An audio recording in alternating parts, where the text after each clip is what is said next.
Hello everyone, welcome back. It has been a hot second since I've made a video. I think I just needed a little bit of a break after Vlogmas, I gotta say. But it is the new year.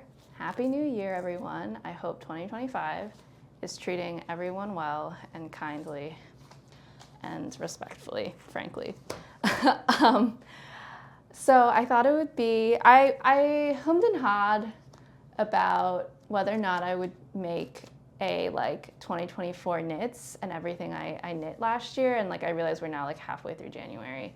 But I was thinking about it and then gathering all the things I knit, and I was because part of me was I don't think I knit that many things this year, because for me knitting was very much so a back burner hobby and just what I do to pass the time, and not something that I'm that I set goals around or anything like that. But then I was compiling everything, and I was I knit a fair few things, and I thought it would be fun to share. So here we are. Yeah, so I'm just gonna jump in. And I'm gonna try to do this in order of things I knit earliest on in the year till the very last things I made. There's a couple things that I don't have with me anymore because I've since gifted. But it's just a couple of things, and you can imagine it. I imagine. Maybe. I can imagine it because I made them, but whatever. Neither here nor there. So, to get started, a sweater you've probably seen me wear endlessly throughout Vlogmas, and generally, is this, which is the Easy One by Joji Locatelli. I believe I started this when I was in Peru last year over Christmas, or really over New Year's, and I think it was the first thing I finished. It is made with Retrosaria Mondim, and I'm a huge fan. It's super cropped because I get lazy when it comes to knitting the bodies of these things, but I love it. The only mod that I do with the pattern is instead of doing a ribbed cuff, or really, I don't do a ribbed cuff on the bottom hem either. I just do I think a row of pearls so that it's not quite a balloon sleeve effect, but it's I like that it kind of just ends, but doesn't curl up or anything. But yes, so that is the Easy One by Joji Locatelli. One of my favorite sweaters. I have 3 of these in 3 different colorways. So it's very much so a heavy rotation sweater for me. The second thing I believe that I knit this year is this, which is a sweater for my partner.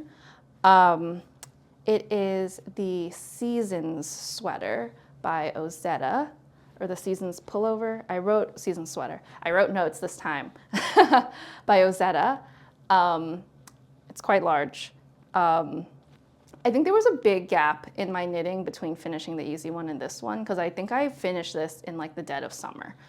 And it is made with Nutidin, so that's the unspun yarn. I gotta say, this is an aside, but I gotta say the unspun yarn is a complete and total fad. It is so annoying to work with. And I get it, it's super warm, and the sweater is so light, even though it's massive, but it is a pain and a half to knit with. And I have knit it with a strand of mohair, just in a coordinating color. I don't remember the brand. But yeah,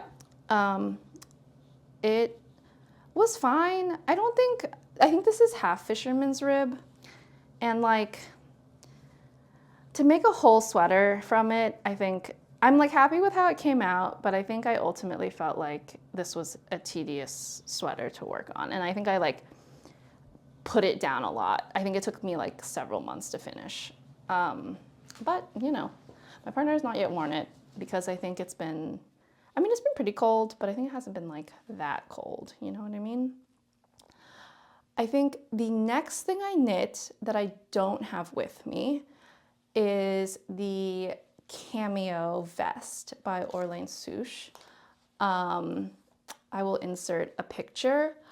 I knit it for my mom for her birthday. And I knit it in Blue Sky Fibers wool stock in the color Wild Thyme, which will come up later in this video because I also used the leftovers from that in my Dickie, which you may or may not have seen from my Vlogmas. So if you can imagine like a dark foresty heather green cameo vest, that is what it looked like.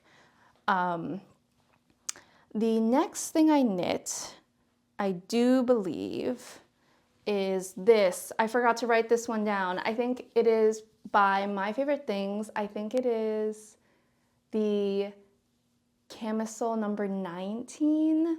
I'll correct myself if I'm wrong. It's either the number 9 or number 19. Number 19 seems so high. I think it might be number 9. But yeah, I use Knitting for Olives Merino. I unfortunately had some bug damage, and so that's what these ends are. I just repaired the hole. But I wore it a bunch this summer. And I think it feels like the most polished, like almost store-bought thing I have ever made. I'm not really a tank top kind of person, but I thought I would venture out because my sister was gonna make one, and I was like, ooh, and she enabled me by buying the yarn for me. And so really, really nice little tank top. Yeah, there's that. I think the next thing I made is my Night Shift by Andrea Mowry. This I made using my hand spun that I did, I think just before Tour de Fleece and during Tour de Fleece. I used both yarns.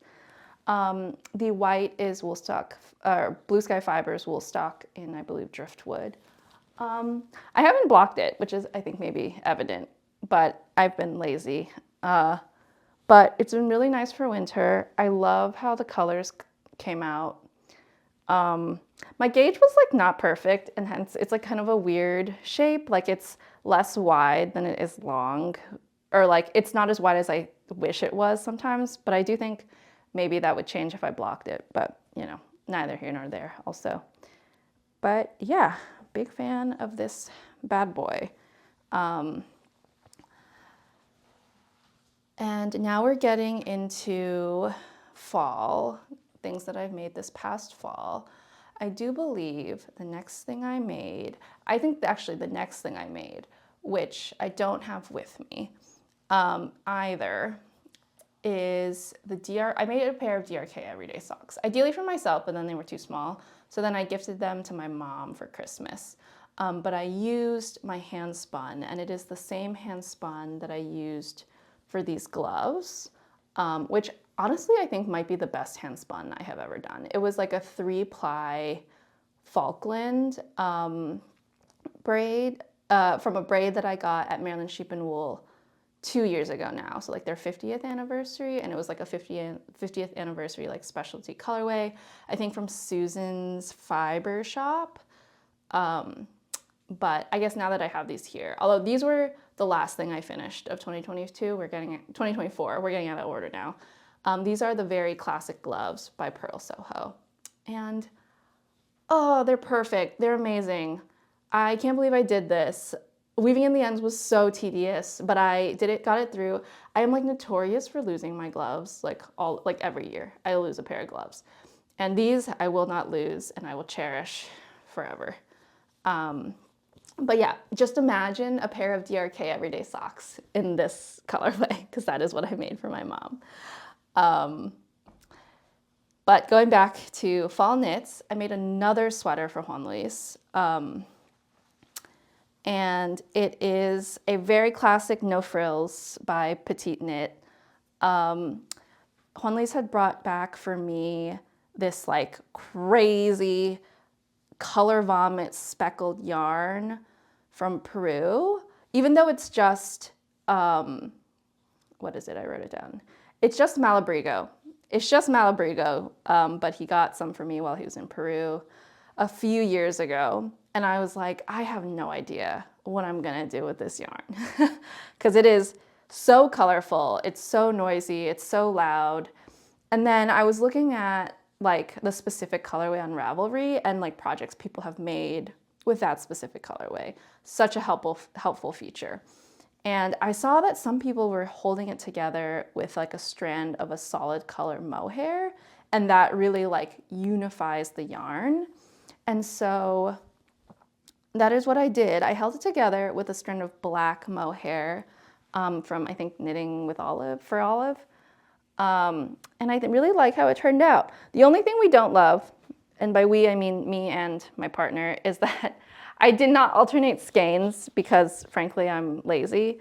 And there is a bit of a line right across the torso in a very suboptimal location, I gotta say. But, you know, whatever is what we decided. This took forever. It's just like stocking net for eons and eons and eons. And he, you know, he's got really long arms. He likes a really long sweater. Unlike me, he likes a really cropped sweater. And this took verifiably ages. But it's done now, and we love it for what it is. Yeah, so I think that is kind of the end of the big sweaters that I've knit. These next few things will maybe seem familiar to you. So next up, I knit the Moonfish Dickie, which I love and wear all the time, even though I'm not really biking because there's snow on the ground now. But this I made with Blue Sky Fibers, Woolstock and Wild Thyme, that's the green, and handspun, which was a bat from Artifacts of Appreciation. I think it's so nice. It's so moody. It's so earthy. It's like wearing a piece of moss. It's like moss on a piece of bark. I'm so into it. Huge fan. The pattern was really fun. The pattern was by Lotta Luthgren. I think I looked up how to pronounce the O with the umlauts, and I hope that's correct. But yeah, I think it turned out so nice. And I'm becoming someone who wears turtlenecks, so excellent, excellent, excellent, excellent. And I think the last make of 2024 that I have to share, of course, is my Maxine hot water bottle cover,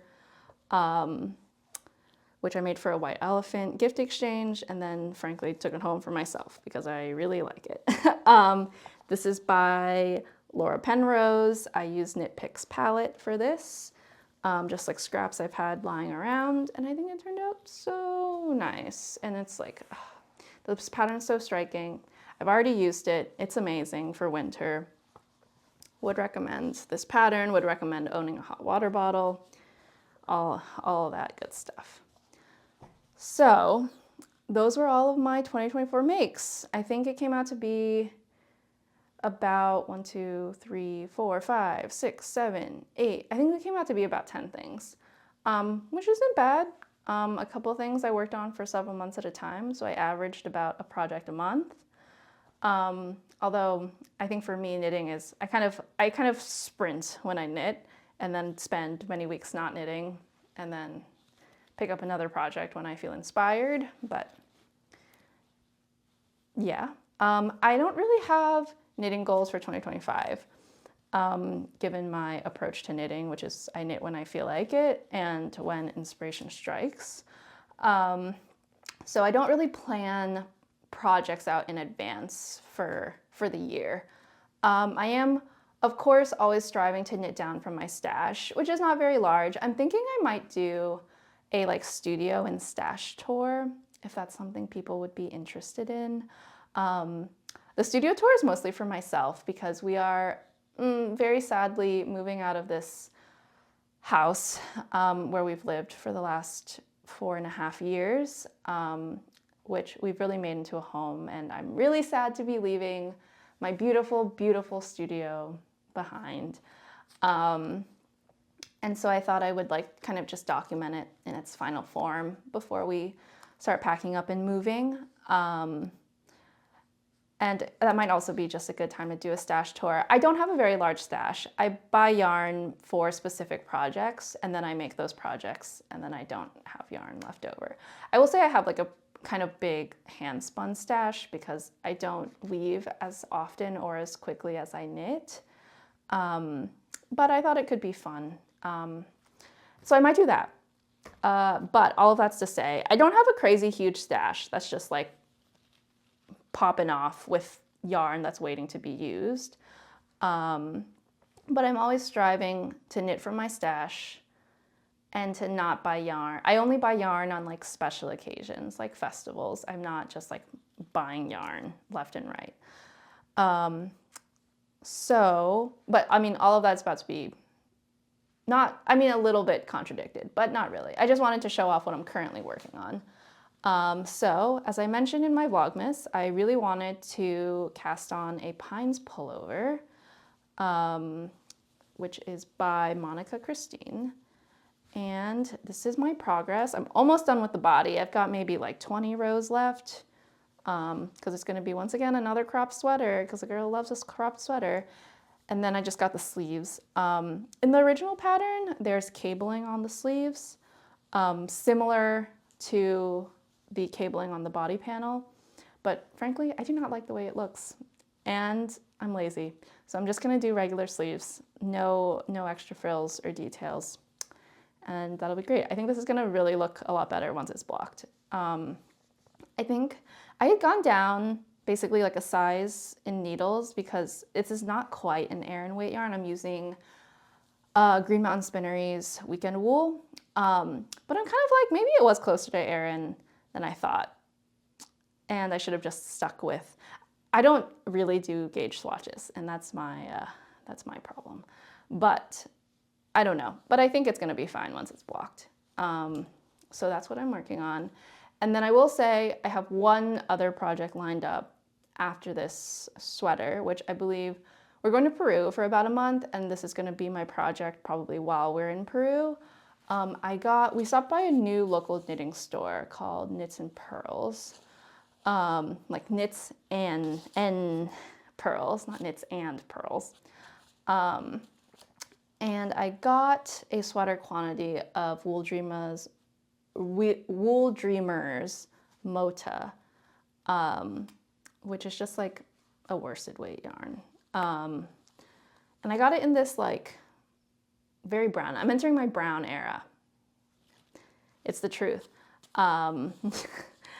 And I got it in this nice brown.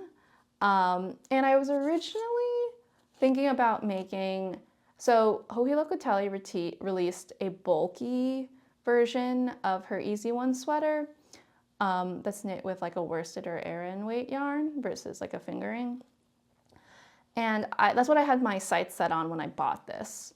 But then I was like, I just watched a video of someone knitting the Felix pullover by Amy Christoffers, which I have made before and then ended up frogging because I ended up holding like a DK held double, and it was just like way too thick and way too hot and way too big. I made a size way too big.